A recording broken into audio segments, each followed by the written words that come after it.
ಓಂ ನಮೋ ವೆಂಕಟೇಶಾಯ.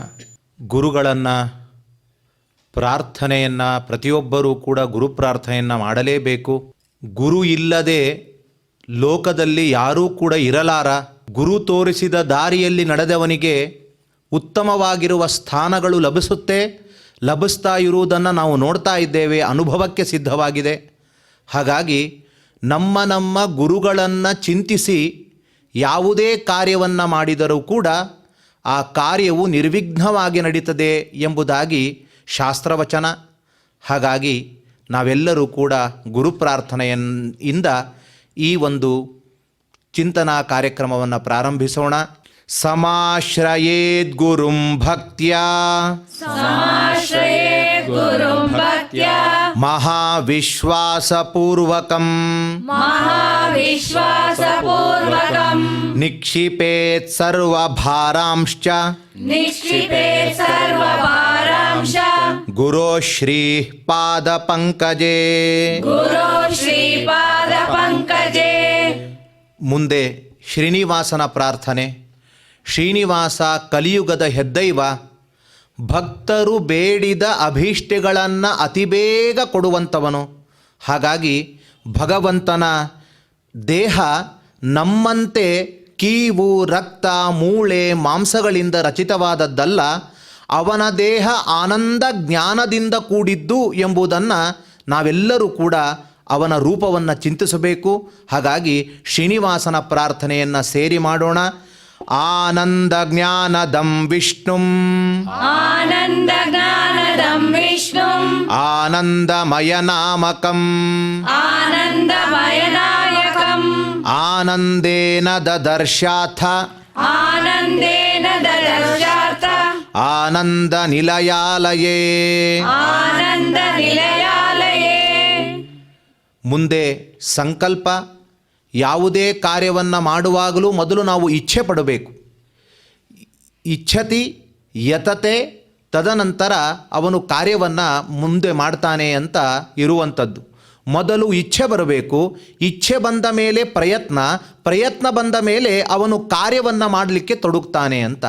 ಹಾಗಾಗಿ ಇಚ್ಛೆಯೇ ಬರದೇ ಇದ್ದರೆ ಯಾವ ಕಾರ್ಯವೂ ನಡೆಯೋದಿಲ್ಲ. ಹಾಗಾಗಿ ಭಗವಂತನು ನಮ್ಮಲ್ಲಿ ಮೊದಲು ಇಚ್ಛೆಯನ್ನು ಕೊಡಬೇಕು. ಆ ಇಚ್ಛೆಯನ್ನು ಪಡುವುದೇ ಒಂದು ರೀತಿಯ ಸಂಕಲ್ಪ ಅಂತ ಹೇಳಿದ್ದಾರೆ. ಸಂಕಲ್ಪದಲ್ಲಿ ಏನು ಉದ್ದೇಶ ಇದೆ ವ್ಯಕ್ತಿಯದ್ದು ಎಂಬುದೇ ಅದರಲ್ಲಿ ನಾವು ಹೇಳುವಂತಹ ವಚನಗಳ ಮೂಲಕ ಅದನ್ನು ದೇವರಿಗೆ ಸಮರ್ಪಿಸುವಂಥದ್ದು. ಶ್ರೀಮತ್ ಆದಿವರಾಹ ಕ್ಷೇತ್ರೇ ವಿರಾಜಮಾನಸ್ಯ ಅಖಿಲಾಂಡ ಕೋಟಿ ಬ್ರಹ್ಮಾಂಡ ನಾಯಕಸ್ಯ ಶ್ರೀ ಪದ್ಮಾವತಿ ಜಾನೇಃ ಭಗವತಃ ಶ್ರೀ ವೆಂಕಟೇಶ್ವರ ಸ್ವಾಮಿನಃ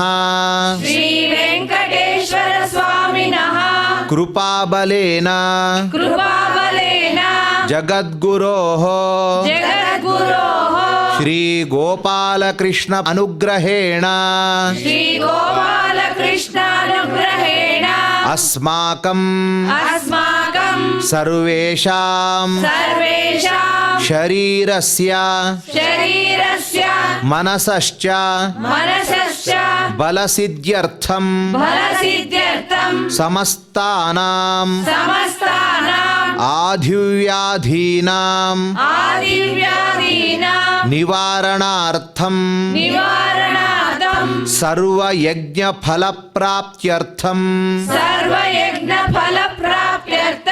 ಸರ್ವಾಸಾಂ ಸಂಪದಾಂ ಪ್ರಾಪ್ತ್ಯರ್ಥಂ ವಿದ್ಯಾರ್ಥಿನಾಂ ಬುದ್ಧಿಶಕ್ತಿ ವೃದ್ಧಿದ್ವಾರ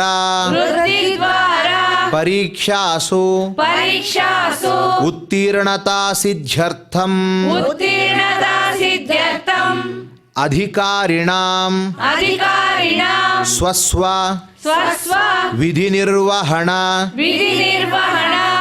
ಕೌಶಲಸಿದ್ಧ್ಯರ್ಥಂ ಕೌಶಲಸಿದ್ಧ್ಯರ್ಥಂ ಸಮಸ್ತ ಪಾಪಕ್ಷಯಾರ್ಥಂ ಸಮಸ್ತಪಾಪಕ್ಷಯಾರ್ಥಂ ಜ್ಞಾನಭಕ್ತಿವೈರಾಗ್ಯಸಿದ್ಧ್ಯರ್ಥಂ ಜ್ಞಾನಭಕ್ತಿವೈರಾಗ್ಯಸಿದ್ಧ್ಯರ್ಥಂ ಶ್ರೀಗೋಪಾಲಕೃಷ್ಣಪ್ರೇರಣಯಾ ಶ್ರೀಗೋಪಾಲಕೃಷ್ಣಪ್ರೇರಣೆಯ ಶ್ರೀಗೋಪಾಲಕೃಷ್ಣಪ್ರೀತ್ಯರ್ಥಂ ಶ್ರೀಗೋಪಾಲಕೃಷ್ಣಪ್ರೀತ್ಯರ್ಥಂ ಶ್ರೀಮದ್ಭಗವದ್ಗೀತಾಯಾಃ ಶ್ರೀಮದ್ಭಗವದ್ಗೀತಾಯಾಃ ದಶಮಾಧ್ಯಾಯಾಂತರ್ಗತ ದಶಮಾಧ್ಯಾಯಾಂತರ್ಗತ ಶ್ಲೋಕಪಾರಾಯಣಂ ಶ್ಲೋಕಪಾರಾಯಣಂ ತಥಾ ತಥಾ ಭಗವದ್ಗೀತಾಶ್ರವಣಂಚ ಭಗವದ್ಗೀತಾ ಶ್ರವಣಂ ಚ ಕರಿಷ್ಯಾಮಹೇ.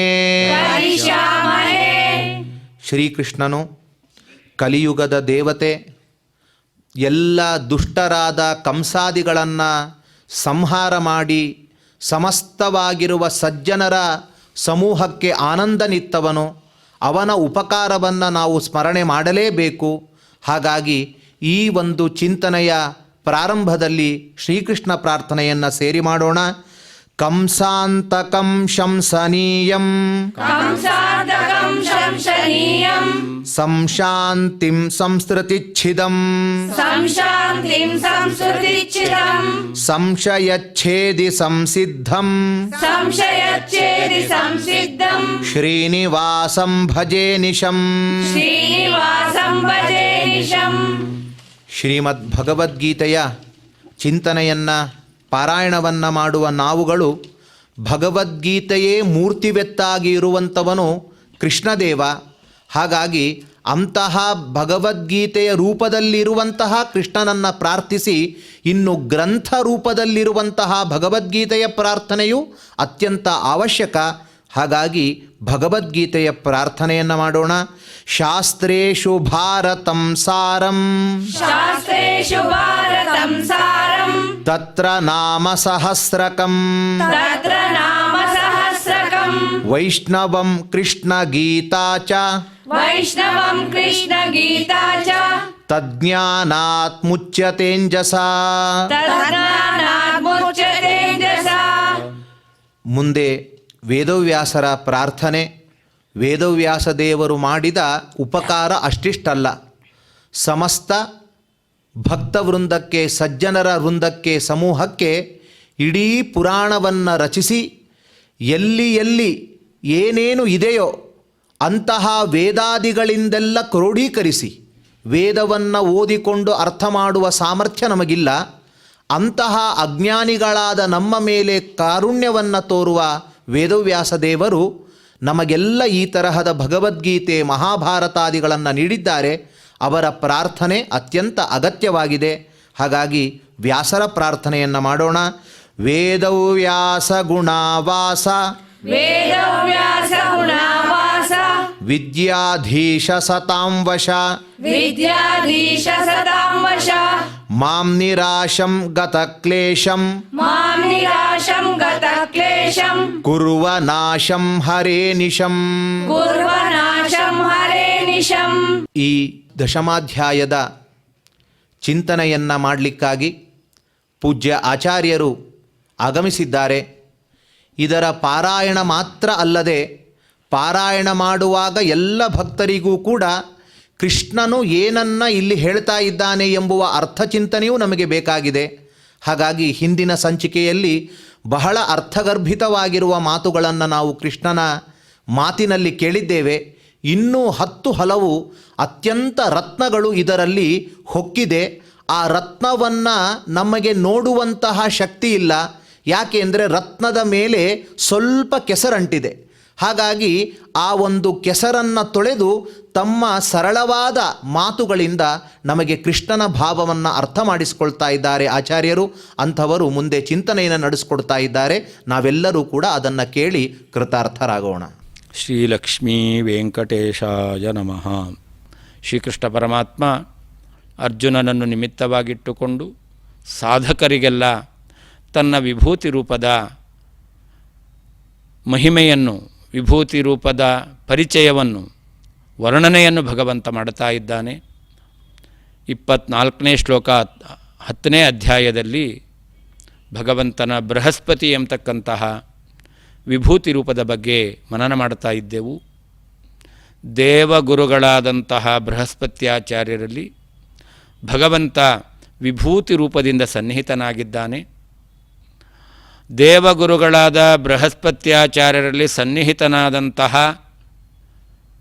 ಬೃಹಸ್ಪತಿ ಶಬ್ದವಾಚ್ಯನಾದ ಭಗವಂತನ ಅವಮಾನವನ್ನು ಮಾಡಿದ್ದರಿಂದ, ಬೃಹಸ್ಪತ್ಯಾಚಾರ್ಯರಿಗೆ ಅವಮಾನ ಮಾಡುವ ಮೂಲಕ ಅಲ್ಲಿ ಸನ್ನಿಹಿತನಾದ ಭಗವಂತನ ವಿಭೂತಿ ರೂಪ ಅದನ್ನು ಕಡೆಗಣಿಸಿದ್ದಾನೆ ಇಂದ್ರ.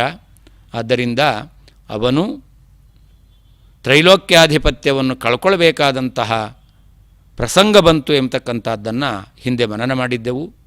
ಬ್ರಹ್ಮದೇವರ ಸೂಚನೆಯಂತೆ ಇಂದ್ರಾದಿ ದೇವತೆಗಳು ತ್ವಷ್ಟೃವಿನ ಮಗನಾದಂತಹ ವಿಶ್ವರೂಪಾಚಾರ್ಯರು ಹೋಗಿ ಪ್ರಾರ್ಥನೆ ಮಾಡುತ್ತಾರೆ.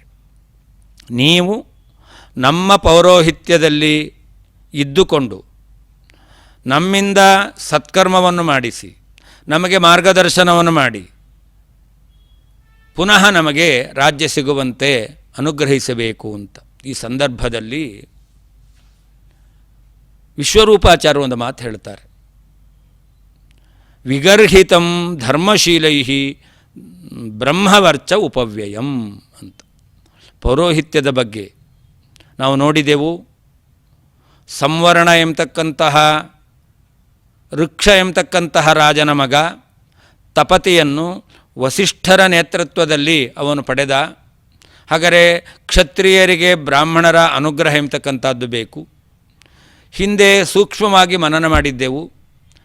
ಇಂದ್ರ ಬೃಹಸ್ಪತ್ಯಾಚಾರ್ಯರ ಪೌರೋಹಿತ್ಯವನ್ನು ಅವನು ಕಳ್ಕೊಂಡಿದ್ದರಿಂದ, ಬೃಹಸ್ಪತ್ಯಾಚಾರ್ಯರು ಇಂದ್ರನಿಗೆ ಕಾಣದ ಹಾಗೆ ಮರೆಯಾಗಿ ಹೋಗಿದ್ದರಿಂದ ಇಂದ್ರನೂ ಕೂಡ ತ್ರೈಲೋಕ್ಯಾಧಿಪತ್ಯವನ್ನು ಕಳ್ಕೊಂಡ. ಇಂತಹ ಆಪತ್ತು ಅವನಿಗೆ ಬಂತು.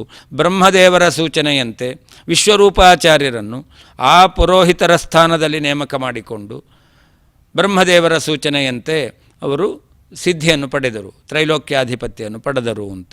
ಆ ಸಂದರ್ಭದಲ್ಲಿ ಬಹಳ ಶ್ರೇಷ್ಠವಾದಂತಹ ವೃತ್ತಿ ಪುರೋಹಿತ ವೃತ್ತಿ ಆಗಿದೆ. ಆದರೂ ವಿಶ್ವರೂಪಾಚಾರ್ಯರು ಒಂದು ಮಾತು ಹೇಳ್ತಾರೆ, ವಿಗರ್ಹಿತಂ ಬ್ರಹ್ಮವರ್ಚ ಉಪವ್ಯಯಂ ಅಂತ. ಪೌರೋಹಿತ್ಯ ನಾವು ಹಿಂದೆ ಹೇಳಿದ ಹಾಗೆ ಒಬ್ಬ ವ್ಯಕ್ತಿಯನ್ನು ಬಹಳ ಎತ್ತರಕ್ಕೆ ಇಹಪರಗಳಲ್ಲಿ ಅವನು ಎತ್ತರ ಸ್ಥಾನದಲ್ಲಿ ಇರುವಂತೆ ಆ ಪುರೋಹಿತ ಮಾಡ್ತಾ ಇದ್ದಾನೆ.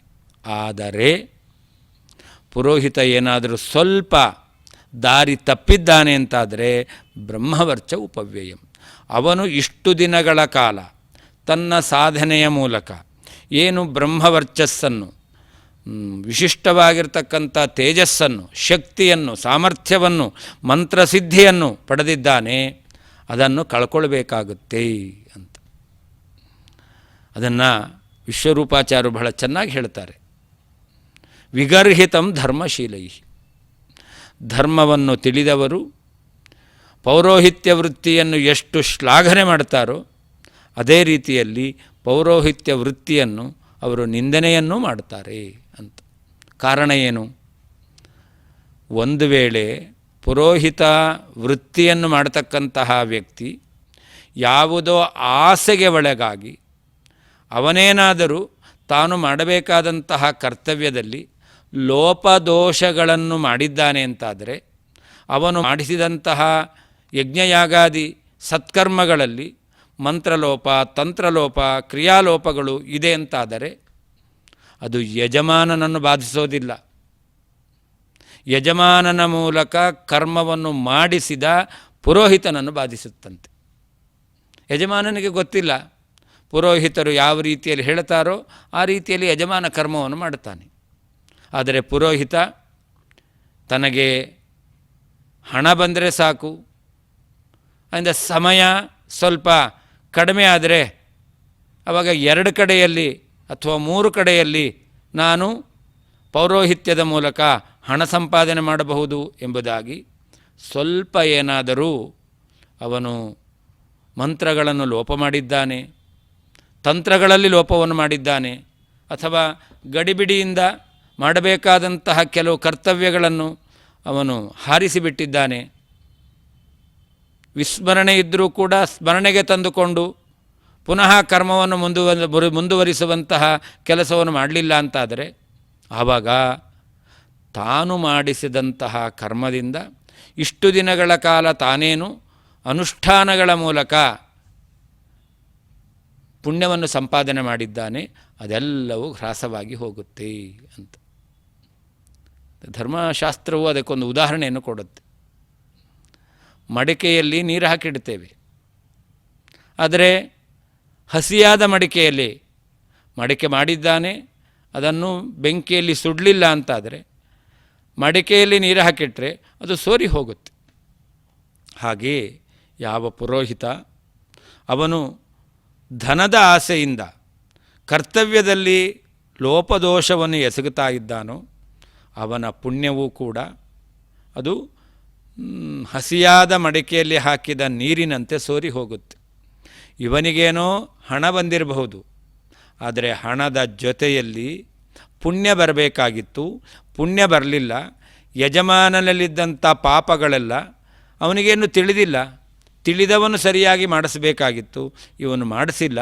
ಆದ್ದರಿಂದ ಆ ಎಲ್ಲ ಪಾಪಗಳು ಕೂಡ ಪುರೋಹಿತನಿಗೆ ಅಂಟುಕೊಳ್ತಾ ಇದೆಯಂತೆ. ಹೀಗೆ ಎಚ್ಚರಿಕೆಯನ್ನು ನೀಡಿದ್ದಾನೆ.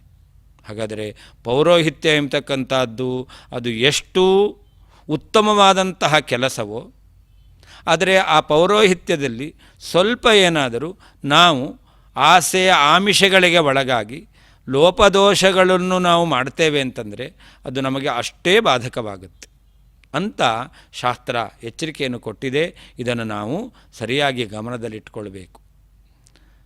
ಹೇಗೆ ದೇವತೆಗಳು ಬೃಹಸ್ಪತ್ಯಾಚಾರ್ಯರನ್ನು ಪುರೋಹಿತರನ್ನಾಗಿ ಮಾಡಿಕೊಂಡು ಅವರು ತಾವು ಮಾಡಬೇಕಾದಂಥ ಸತ್ಕರ್ಮಗಳನ್ನು ಆಚರಣೆ ಮಾಡಿದ್ದಾರೋ, ಹಾಗೆ ದೈತ್ಯರೂ ಕೂಡ ಶುಕ್ರಾಚಾರ್ಯರನ್ನು ಮುಂದಿಟ್ಟುಕೊಂಡು ಶುಕ್ರಾಚಾರ್ಯರ ಪೌರೋಹಿತ್ಯದಲ್ಲಿ ಅವರು ದೇವತೆಗಳನ್ನು ಗೆದ್ದಿದ್ದಾರೆ. ಹಾಗಾದರೆ ದೈತ್ಯ ಬಲ ಇದೆ, ಅವರಿಗೆ ಸಹಜವಾದ ಬಲ ಇದೆ, ವರದಿಂದ ಬಲ ಇದೆ.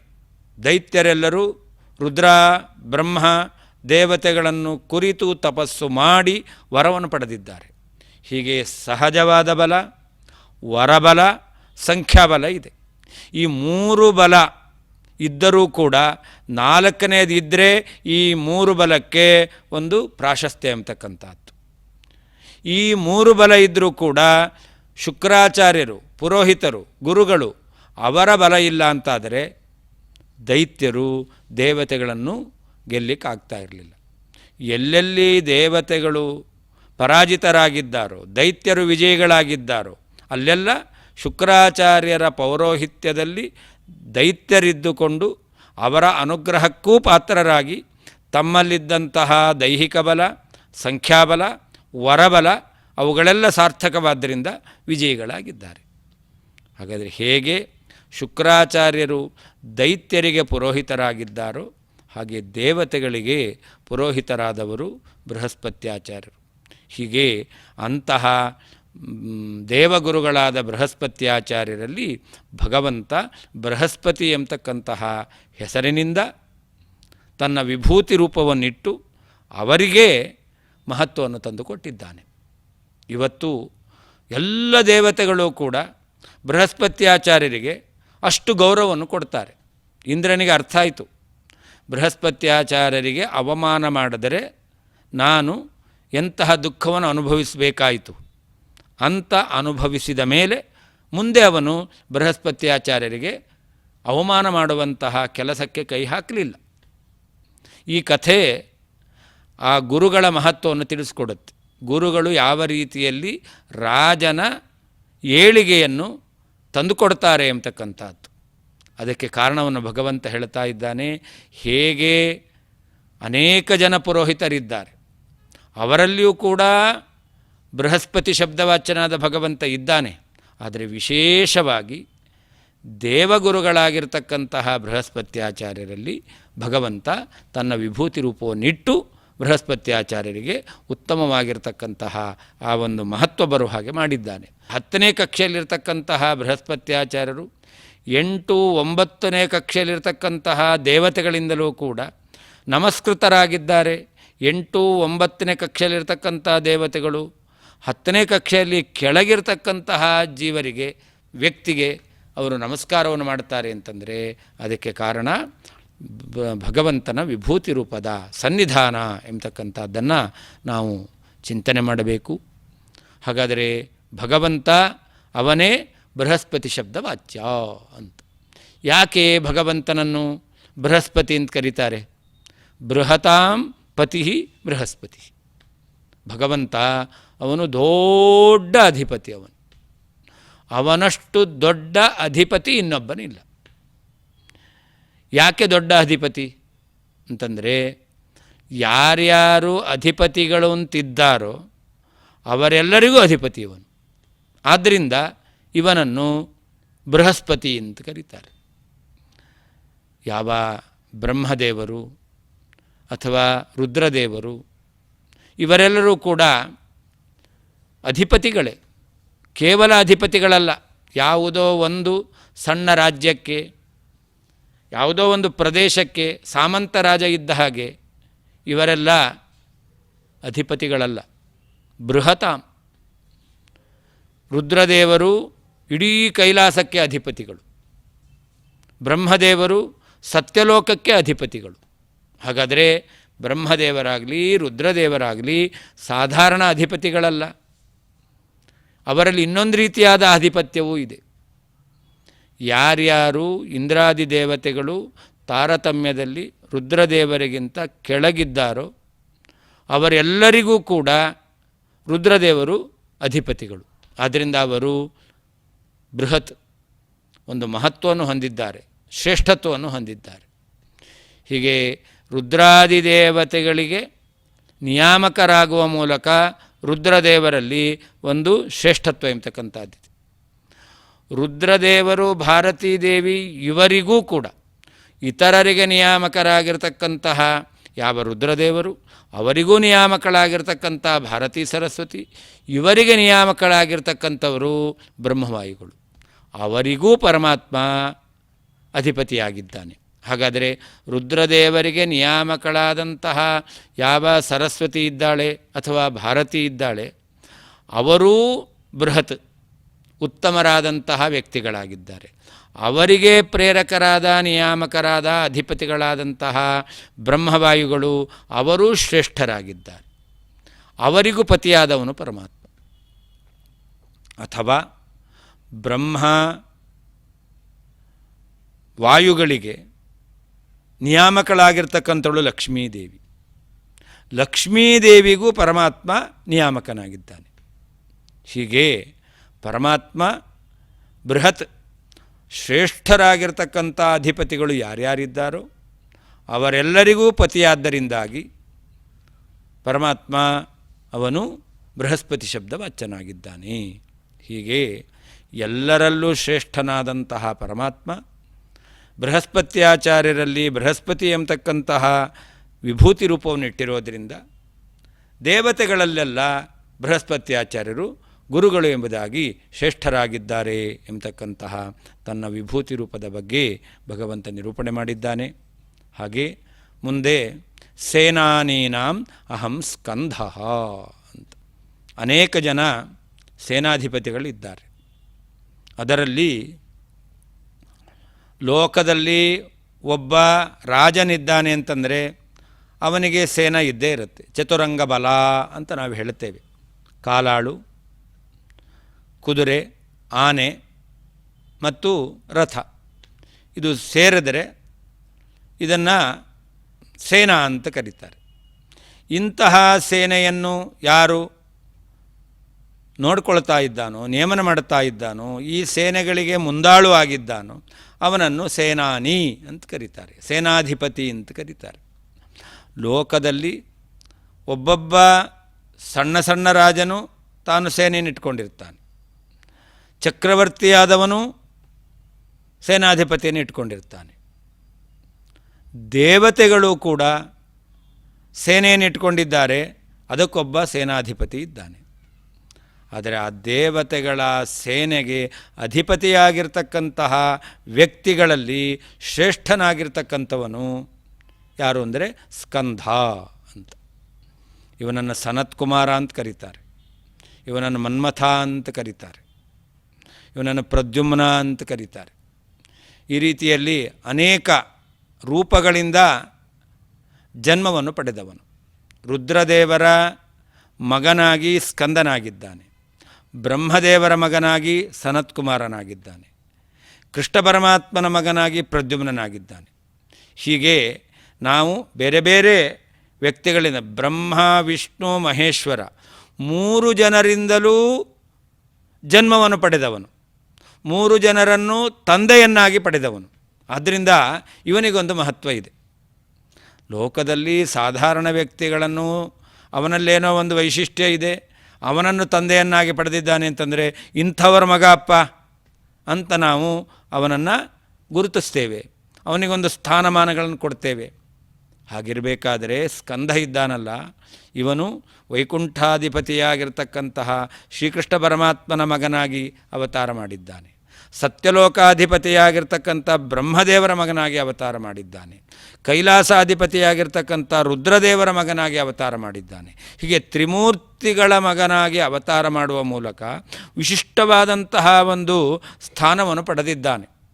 ಆದ್ದರಿಂದಲೇ ಅವನಿಗೆ ದೇವತೆಗಳ ಸೇನೆಯನ್ನು ಮುನ್ನಡೆಸುವಂತಹ ಒಂದು ಜವಾಬ್ದಾರಿ ಬಂದಿದೆ. ನಾವು ನೋಡ್ತೇವೆ, ತಂದೆಯಲ್ಲಿದ್ದಂತಹ ಗುಣಗಳು ಅದು ಮಗನಲ್ಲಿರುತ್ತೆ ಅಂತ.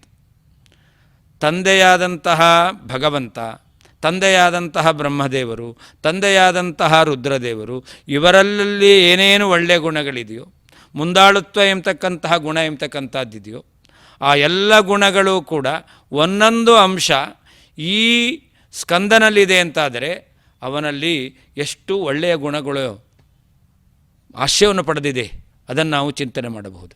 ಹೀಗೆ ತ್ರಿಮೂರ್ತಿಗಳ ಮಗನಾಗಿ ಅವನು ಹುಟ್ಟಿರೋದರಿಂದಲೂ ಅವನಿಗೆ ಒಂದು ವಿಶೇಷವಾದಂತಹ ವ್ಯಕ್ತಿತ್ವ ಎಂಬತಕ್ಕಂಥದ್ದು ಬಂದಿದೆ.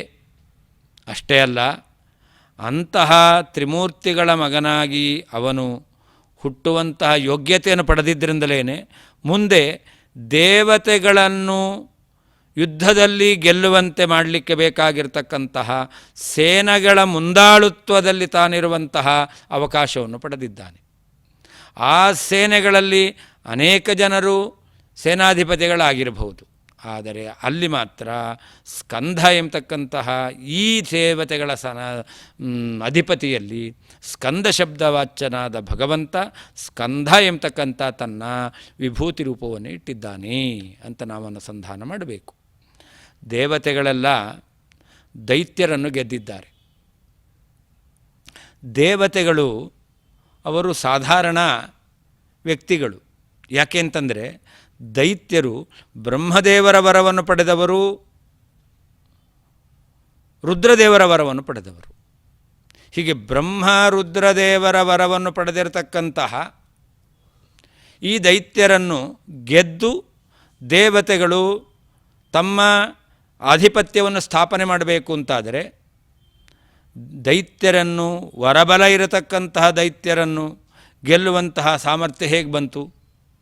ಸ್ಕಂಧನಲ್ಲಿ ಸ್ಕಂದ ಶಬ್ದವಾಚ್ಯನಾದಂತಹ ಪರಮಾತ್ಮನ ವಿಭೂತಿ ರೂಪ ಇರೋದರಿಂದ ಅಂತಹ ವಿಭೂತಿ ರೂಪವುಳ್ಳಂತಹ ಸ್ಕಂಧನ ಆ ನೇತೃತ್ವದಲ್ಲಿ ದೇವತೆಗಳು ದೈತ್ಯರನ್ನು ಗೆದ್ದಿದ್ದಾರೆ. ನೋಡಿ, ಇಲ್ಲಿ ಎರಡಾಯ್ತೀಗ. ಹಿಂದೆ ಪೌರೋಹಿತ್ಯದಲ್ಲಿ ಬೃಹಸ್ಪತ್ಯಾಚಾರ್ಯರಿದ್ದಾರೆ. ಬೃಹಸ್ಪತ್ಯಾಚಾರ್ಯರಲ್ಲಿ ಭಗವಂತ ಬೃಹಸ್ಪತಿ ಎಂಬತಕ್ಕಂತಹ ವಿಭೂತಿ ರೂಪವನ್ನು ಇಟ್ಟಿದ್ದಾನೆ.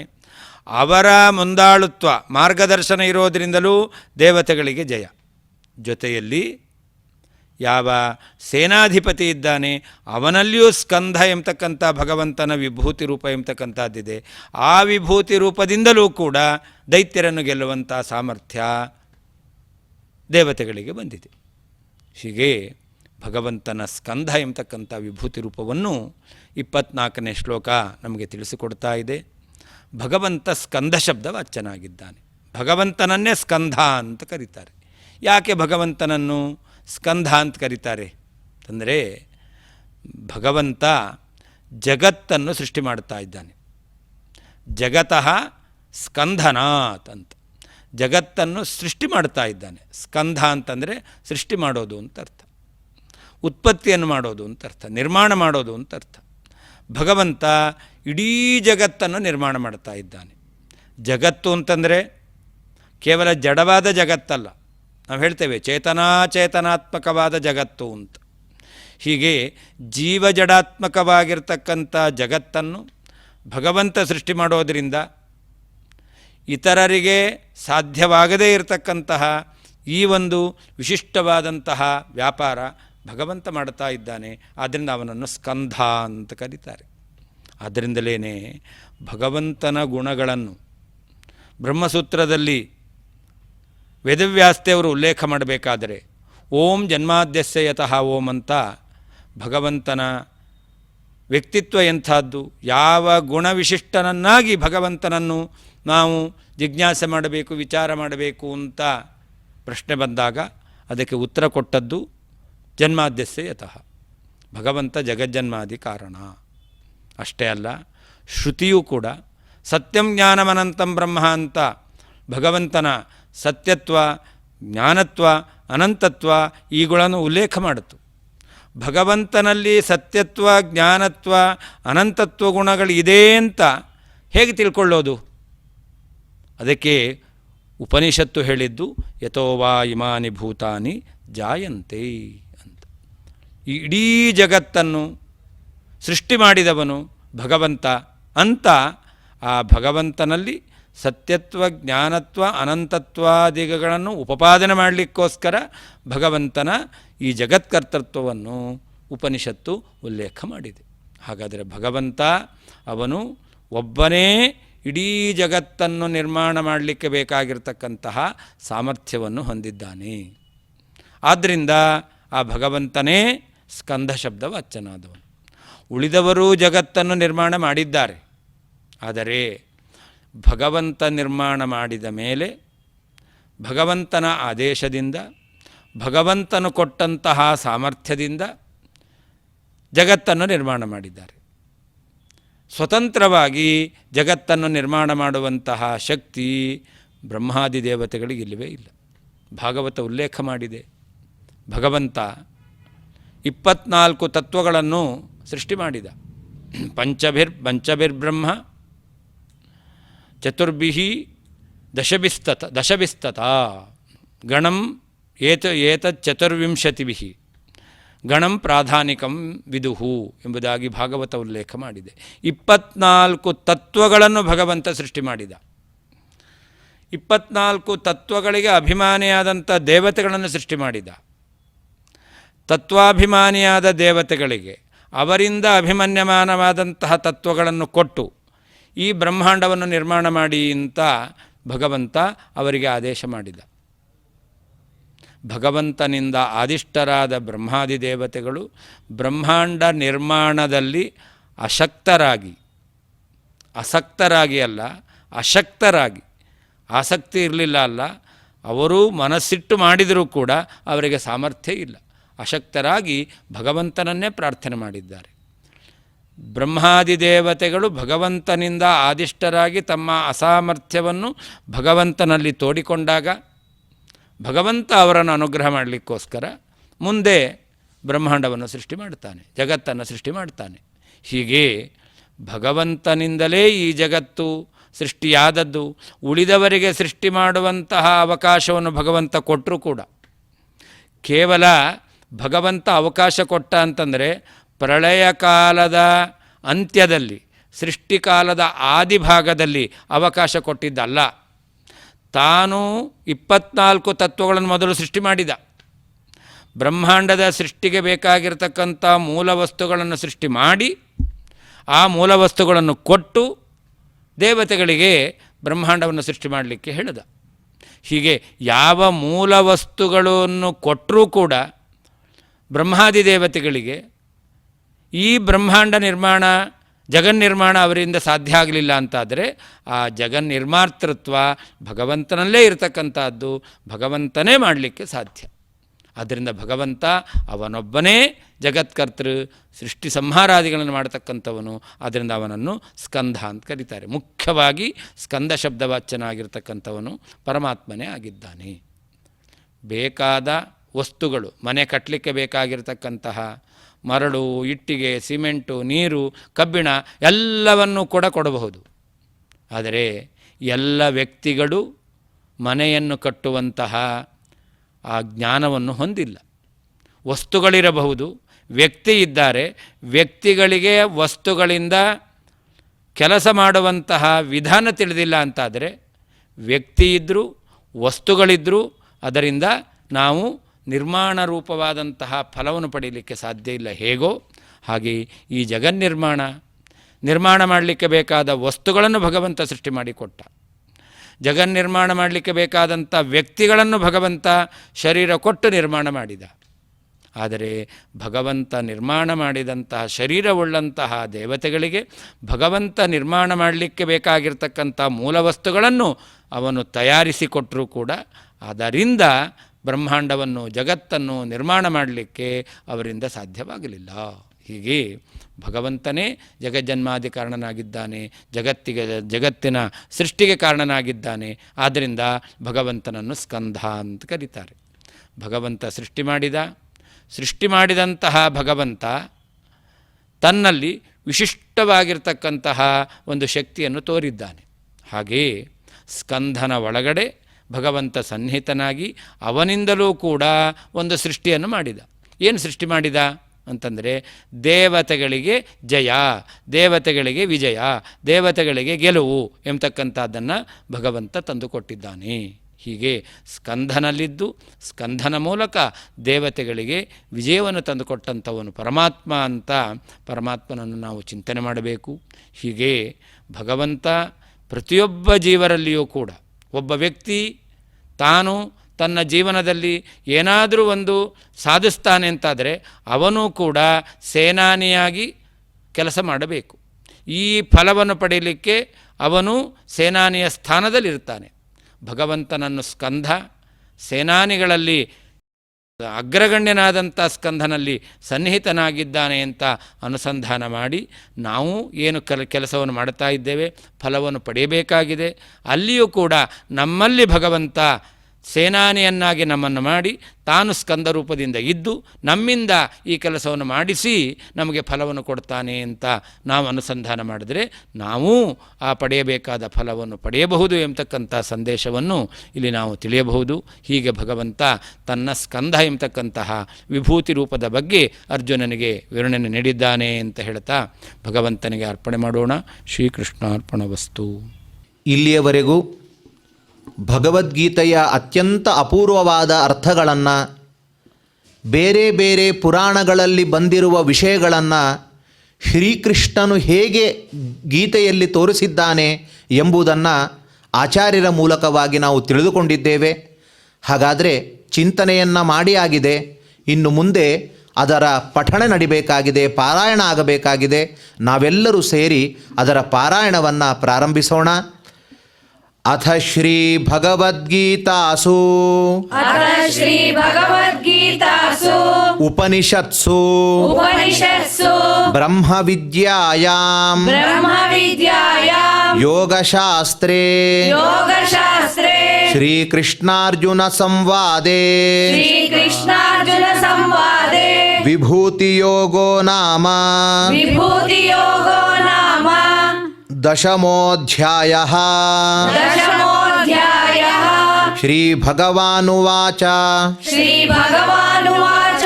ಭೂಯ ಏವ ಮಹಾಬಾಹೋ ಶೃಣು ಮೇ ಪರಮಂ ವಚಃ ಯತ್ತೇಹಂ ಪ್ರೀಯಮಾಣಾಯ ವಕ್ಷ್ಯಾಮಿ ಹಿತಕಾಮ್ಯಯಾ ನ ಮೇ ವಿದುಃಸುರಗಣಾಃ ಪ್ರಭವಂ ನ ಮಹರ್ಷಯಃ ಅಹಮಾದಿರ್ಹಿ ದೇವಾನಾಂ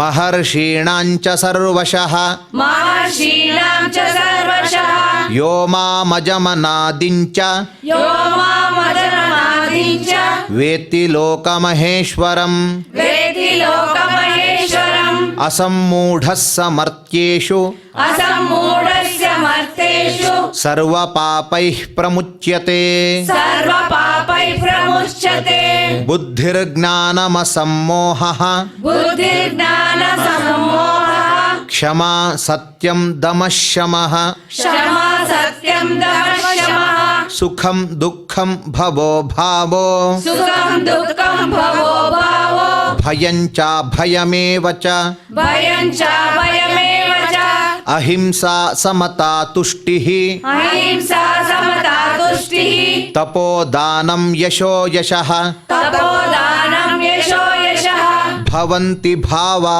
भूतानां भवन्ति भावा भूतानां मत्त एव पृथग्विधाः मत्त एव पृथग्विधाः महर्षयः सप्त पूर्वे महर्षयः सप्त पूर्वे चत्वारो मनवस्तथा चत्वारो मनवस्तथा मद्भावा मानसा जाताः मद्भावा मानसा जाताः येषां लोक इमाः प्रजाः येषां लोक इमाः प्रजाः एतां विभूतिं योगञ्च एतां विभूतिं योगं च मम यो वेत्ति तत्त्वतः मम यो वेत्ति तत्त्वतः सोऽविकम्पेन योगेन सोऽविकम्पेन योगेन युज्यते नात्र संशयः युज्यते नात्र संशयः अहं सर्वस्य प्रभवो अहं सर्वस्य प्रभो मत्तः सर्वं प्रवर्तते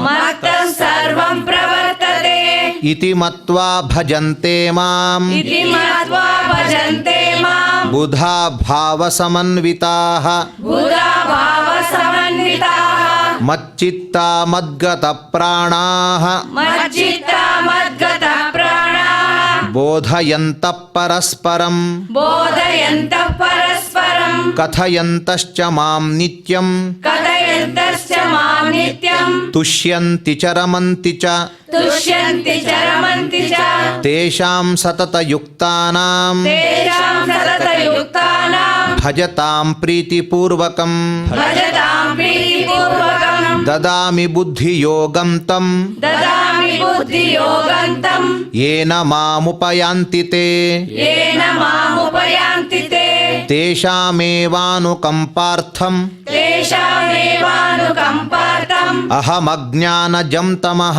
अहमज्ञानजं तमः नाशयाम्यात्मभावस्थो नाशयाम्यात्मभावस्वो ज्ञानदीपेन भास्वता ज्ञानदीपेन भास्वतः अर्जुन उवाच अर्जुन उवाच परं ब्रह्म परं धाम परं ब्रह्म परं धाम पवित्रं परमं भवान् पवित्रं परमं भवान् पुरुषं शाश्वतं दिव्यं पुरुषं शाश्वतं दिव्यम् आदिदेवमजं विभुम् आदिदेवमजं विभुम् आहुस्त्वां ऋषयः सर्वे आहुष्यानुषयः सर्वे देवर्षिर्नारदस्तथा देवर्षिर्नारदस्तथा असितो देवलो व्यासः असितो देवलो व्यासः स्वयं चैव ब्रवीषि मे स्वयं चैव ब्रवीषि मे सर्वमेतद्धृतं मन्ये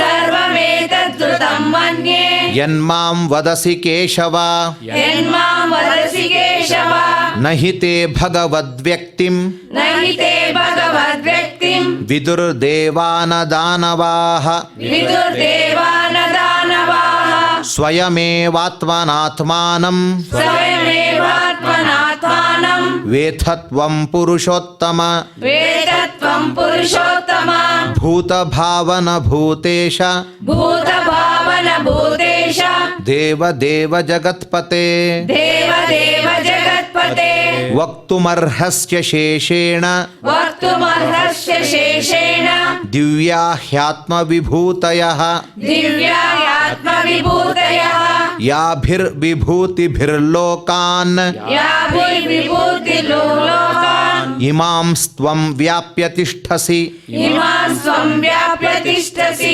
ಕಥಂ ವಿದ್ಯಾಮಹಂ ಯೋಗಿನ್ कथं विद्यामहं योगिन् ತ್ವಾಂ ಸದಾ ಪರಿಚಿಂತಯನ್ स्वां सदा परिचिन्तयन् ಕೇಷು ಕೇಷು ಚ ಭಾವೇಷು केषु केषु च भावेषु ಚಿಂತ್ಯೋಸಿ ಭಗವನ್ಮಯಾ चिन्त्योऽसि भगवन्मया ವಿಸ್ತರೇಣಾತ್ಮನೋ ಯೋಗಂ विस्तरेणात्मनो योगम् ವಿಭೂತಿಂಚ ಜನಾರ್ದನ विभूतिं च जनार्दन ಭೂಯ ಕಥಯ ತೃಪ್ತಿರ್ಹಿ भूय कथय तृप्तिर्हि ಶೃಣ್ವತೋ ನಾಸ್ತಿ ಮೇ ಮೃತಂ शृण्वतो नास्ति मे मृतम् ಶ್ರೀಭಗವಾನುವಾಚ श्रीभगवानुवाच ಹಂತತೆ ಕಥಯಿಷ್ಯಾಮಿ अन्तते कथयिष्यामि ದಿವ್ಯಾ ಹ್ಯಾತ್ಮವಿಭೂತಯಃ दिव्यायात्यविभूतयः ಪ್ರಾಧಾನ್ಯತ ಕುರು ಶ್ರೇಷ್ಠ प्राधान्यतः कुरु श्रेष्ठ ನಾಸ್ತ್ಯಂತೋ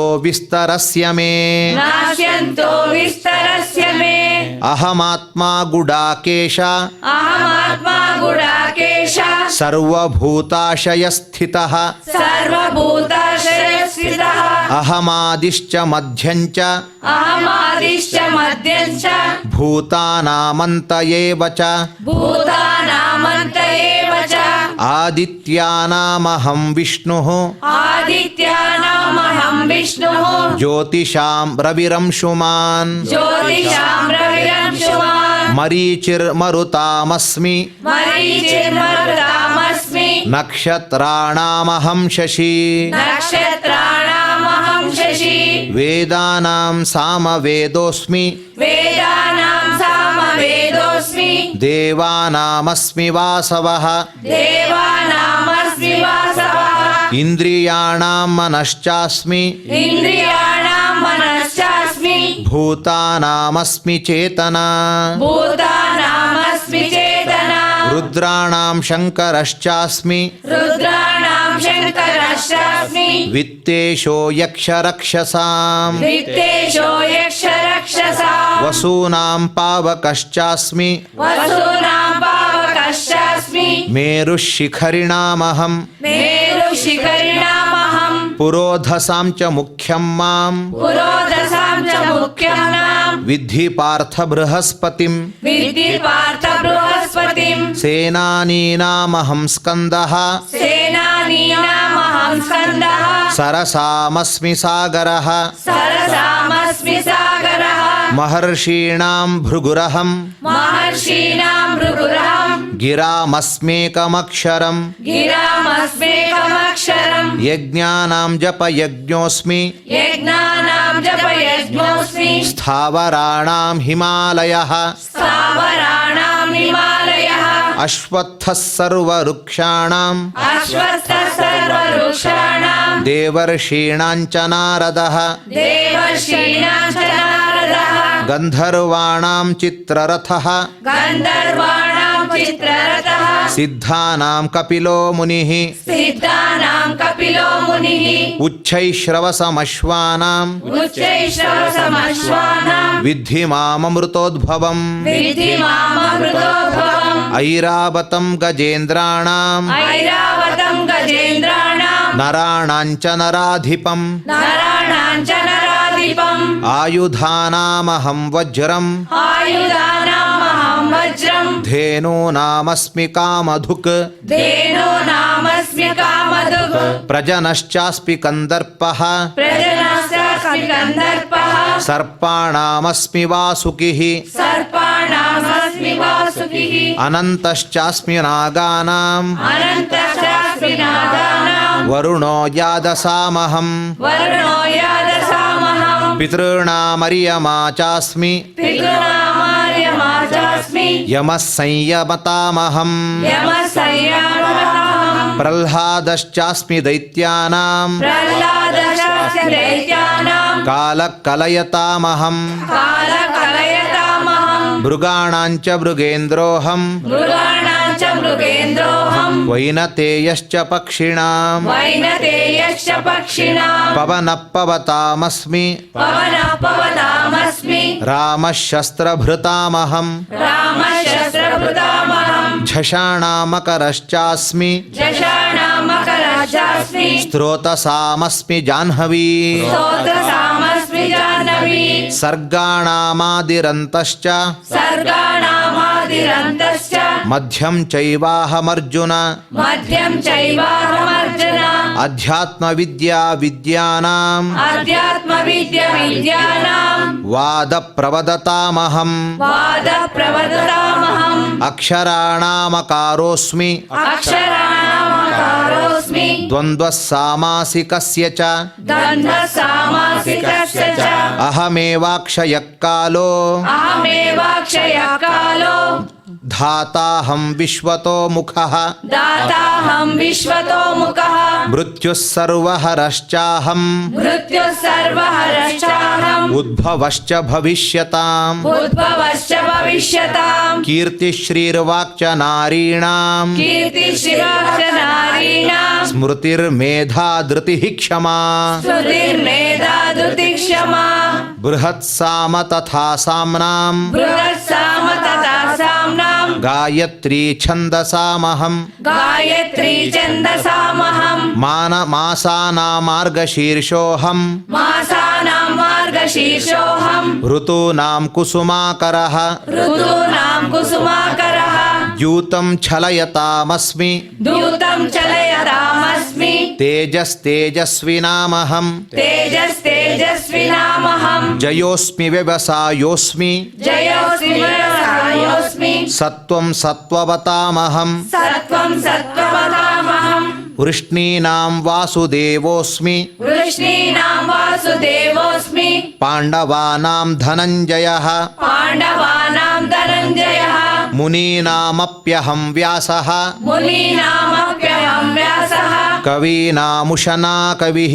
कवीनामुशना कविः ದಂಡೋ ದಮಯತಾಮಸ್ಮಿ दण्डो दमयतामस्मि ನೀತಿರಸ್ಮಿ ಜಿಗೀಷತಾಂ नीतिरस्म्यजीषताम् ಮೌನಂ ಚೈವಾಸ್ಮಿ ಗುಹ್ಯಾನಾಂ मौनं चैवास्ति गुह्यानाम् ಜ್ಞಾನಂ ಜ್ಞಾನವತಾಮಹಂ ज्ञानं ज्ञानवतामहम् ಯಚ್ಚಾಪಿ ಸರ್ವಭೂತಾನಾಂ यच्चापि सर्वभूतानां ಬೀಜಂ ತದಹಮರ್ಜುನ बीजं तदहमर्जुन ನ ತದಸ್ತಿ ವಿನಾ ಯತ್ ಸ್ಯಾತ್ न तदस्ति न्यायस्यात् ಮಯಾ ಭೂತಂ ಚರಾಚರಂ मया भूतं चराचरम् ನಾಂತೋಸ್ತಿ ಮಮ ದಿವ್ಯಾನಾಂ नान्तोऽस्ति दिव्यानां ವಿಭೂತೀನಾಂ ಪರಂತಪ विभूतीनां परन्तप ಏಷ ತೂದ್ದೇಶತಃ ಪ್ರೋಕ್ತೋ एष तद्देशतः प्रोक्तो ವಿಭೂತೇರ್ವಿಸ್ತರೋ ಮಯಾ विभूते विस्तरो मया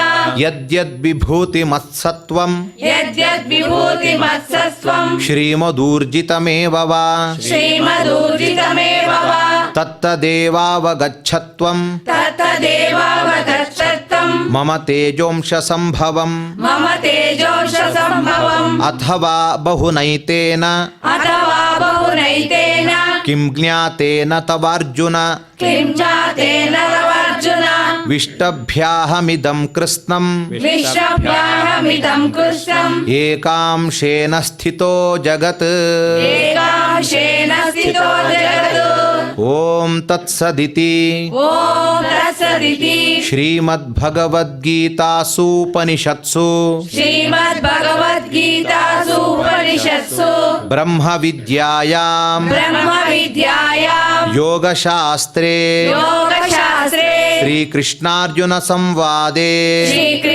श्रीकृष्णार्जुनसंवादे ವಿಭೂತಿಯೋಗೋ ನಾಮ विभूतियोगो नाम ದಶಮೋಧ್ಯಾಯಃ दशमोऽध्यायः ಯತ್ರ ಯೋಗೇಶ್ವರ ಕೃಷ್ಣೋ यत्र योगेश्वर कृष्णो ಯತ್ರ ಪಾರ್ಥೋ ಧನುರ್ಧರಃ यत्र पार्थो धनुर्धरः ತತ್ರ ಶ್ರೀರ್ವಿಜಯೋ ಭೂತಿಃ तत्र श्रीविजयो भूतिः ಧ್ರುವಾ ನೀತಿರ್ಮತಿರ್ಮಮ ध्रुवा नीतिर्मतिर्मम ಭಗವದ್ಗೀತೆಯ ಪಾರಾಯಣವನ್ನು ಮಾಡುವಾಗ ಸಾಕ್ಷಾತ್ ಕೃಷ್ಣ ಪರಮಾತ್ಮನು ಮಾಡುವವರ ಅಂತರ್ಗತನಾಗಿ ವಿಶೇಷವಾಗಿ ಸನ್ನಿಹಿತನಾಗಿರ್ತಾನೆ. ಭಗವಂತನು ಎಲ್ಲಿರ್ತಾನೋ ಅರ್ಜುನನೂ ಅಲ್ಲಿ ಬಂದೇ ಬರ್ತಾನೆ. ಎಲ್ಲಿ ಪಾರ್ಥ ಮತ್ತು ಕೃಷ್ಣರ ಸಮ್ಮೇಳನವಾಗುತ್ತೋ ಅಲ್ಲಿ ಜಯ ವಿಜಯಗಳು ಆಗೇ ಆಗುತ್ತೆ ಅಂತ ಈ ಒಂದು ಶ್ಲೋಕದ ಒಂದು ಅರ್ಥವಾಗಿದೆ. ಹಾಗಾಗಿ ವಿಜಯ ಪ್ರಾಪ್ತಿಗೋಸ್ಕರ ಭಗವದ್ಗೀತೆಯ ಚಿಂತನೆ ಪಾರಾಯಣ ಅತ್ಯಂತ ಅರ್ಹವಾಗಿರುವಂಥದ್ದು. ನಾವು ಮಾಡಿದ ಈ ಪಾರಾಯಣದ ಸಂದರ್ಭದಲ್ಲಿ ಅಥವಾ ಪಾರಾಯಣ ಮಾಡುವಾಗ ಎಲ್ಲೋ ಮನಸ್ಸು ಹಾರಿ ಹೋಗ್ತದೆ, ಚಿಂತನೆಯನ್ನು ಆಚಾರ್ಯರು ಮಾಡಿಸುವಾಗ ಮನಸ್ಸು ಎಲ್ಲೋ ಇರ್ತದೆ, ಹೇಗೆ ಹೋಗೋ ಕೂತಿರ್ತೇವೆ. ಹೀಗೆ ನಮ್ಮಿಂದ ಅನೇಕ ಅಪರಾಧಗಳು ನಡೆಯುವಾಗ ಆ ಎಲ್ಲ ಅಪರಾಧಗಳು ಭಗವಂತನ ಮುಂದೆ ನಿಂತು ನಾವು ಒಮ್ಮೆ ಈ ಶ್ಲೋಕವನ್ನು ಹೇಳಿಕೊಂಡ್ರೆ ಅದನ್ನು ಪರಿಹಾರ ಮಾಡ್ತಾನೆ. ಹಾಗಾಗಿ ನಾವೆಲ್ಲರೂ ಕೂಡ ಈ ಕ್ಷಮಾಪರಾಧ ಸ್ತೋತ್ರವನ್ನು ಹೇಳೋಣ. ಯದಕ್ಷರಪದಭ್ರಷ್ಟಂ ಯದಕ್ಷರಪದಭ್ರಷ್ಟಂ ಮಾತ್ರಾಹೀನಂಚ ಯದ್ಭವೇತ್ ಮಾತ್ರಾಹೀನಂಚ ಯದ್ಭವೇತ್ ತತ್ಸರ್ವಂ ಕ್ಷಮ್ಯತಾಂ ದೇವ ತತ್ಸರ್ವಂ ಕ್ಷಮ್ಯತಾ ದೇವ ನಾರಾಯಣ ನಮೋಸ್ತುತೇ. ನಾರಾಯಣ ನಮೋಸ್ತುತೇ. ಇಷ್ಟು ಪಾರಾಯಣದ ಕಾರ್ಯ ಆಗಬಹುದು. ಆ ಪಾರಾಯಣ ನಡೆದ ಮೇಲೆ ಅದರ ಚಿಂತನೆಯನ್ನು ಮಾಡುವಂಥದ್ದಾಗಬಹುದು. ಯಾವುದು ನಮ್ಮ ಸ್ವಂತಿಕೆ ಅಲ್ಲ. ಭಗವತೋ ವೀರ್ಯೇಣ ಭಗವತೋ ಬಲೇನ ಭಗವತಸ್ತೇಜಸ ಭಗವತಃ ಕರ್ಮಣ ಭಗವತಃ ಪ್ರೇರಿತೋಹಂ ಅಂತಲೇ ನಮ್ಮ ಅನುಸಂಧಾನ.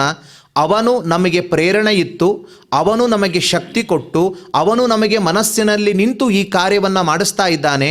ನನ್ನ ಸ್ವಾತಂತ್ರ್ಯ ಏನೂ ಇಲ್ಲ ಎಂಬುವ ಚಿಂತನೆಯೇ ಭಗವತ್ ಸಮರ್ಪಣೆ ಅಂತ ಭಾಗವತ ತಿಳಿಸುತ್ತೆ.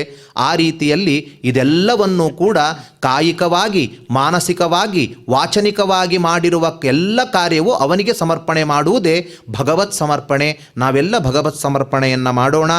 ಕಾಯೇನ ವಾಚಾ ಮನಸೇಂದ್ರಿಯೈರ್ವಾ ಕಾಯೇನ ವಾಚಾ ಮನಸೇಂದ್ರಿಯೈರ್ವಾ ಬುದ್ಧ್ಯಾತ್ಮನಾ ವಾ ಪ್ರಕೃತೆ ಸ್ವಭಾವಾತ್ ಬುದ್ಧ್ಯಾತ್ಮನಾ ವಾ ಪ್ರಕೃತೆ ಸ್ವಭಾವಾತ್ ಕರೋಮಿ ಯದ್ಯತ್ ಸಕಲಂ ಪರಸ್ಮೈ ಕರೋಮಿ ಯದ್ಯತ್ ಸಕಲಂ ಪರಸ್ಮೈ ನಾರಾಯಣಾಯೇತಿ ಸಮರ್ಪಯಾಮಿ.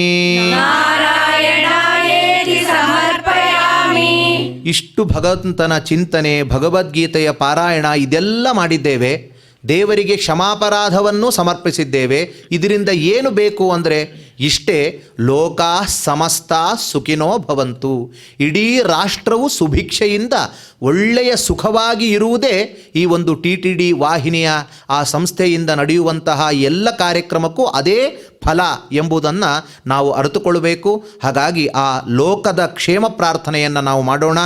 ಸರ್ವೇ ಭವಂತು ಸುಖಿನಃ ಸರ್ವೇ ಭವಂತು ಸುಖಿನಃ ಸರ್ವೇ ಸಂತು ನಿರಾಮಯಾಃ ಸರ್ವೇ ಸಂತು ನಿರಾಮಯಾಃ ಸರ್ವೇ ಭದ್ರಾಣಿ ಪಶ್ಯಂತು ಸರ್ವೇ ಭದ್ರಾಣಿ ಪಶ್ಯಂತು ಮಾ ಕಶ್ಚಿತ್ ದುಃಖ ಭಾಗ್ ಭವೇತ್. ಮಾ ಕಶ್ಚಿತ್ ದುಃಖಭಾಗ್ ಭವೇತ್. ಪ್ರತಿಯೊಂದರ ಭಗವಂತನ ಕಾರ್ಯವನ್ನು ಮಾಡುವಾಗ ಆದಿಯಲ್ಲಿ ಮಂಗಳ, ಮಧ್ಯದಲ್ಲಿ ಮಂಗಳ, ಕೊನೆಯಲ್ಲಿ ಮಂಗಳ. ಹಾಗಾಗಿ ದೇವರ ಸ್ಮರಣೆಯೇ ಮಂಗಳಪೂರಿತವಾದದ್ದು. ಅವನ ಸ್ಮರಣೆಯನ್ನು ಮಾಡುವ ಮೂಲಕ ಮಂಗಳವನ್ನು ಮಾಡೋಣ. ಎಲ್ಲರೂ ಸೇರಿ ಶ್ರಿಯಕಾಂತಾಯ ಕಲ್ಯಾಣ ನಿಧಯೇ ನಿಧಯೇರ್ಥಿನಾಂ ಶ್ರೀಯಕಾಂತಾಯ ಕಲ್ಯಾಣ ನಿಧಯೇ ನಿಧಯೇರ್ಥಿನಾಂ ಶ್ರೀವೆಂಕಟನಿವಾಸಾಯ ಶ್ರೀನಿವಾಸಾಯ ಮಂಗಲಂ. ಶ್ರೀವೆಂಕಟನಿವಾಸಾಯ ಶ್ರೀನಿವಾಸಾಯ ಮಂಗಳಂ.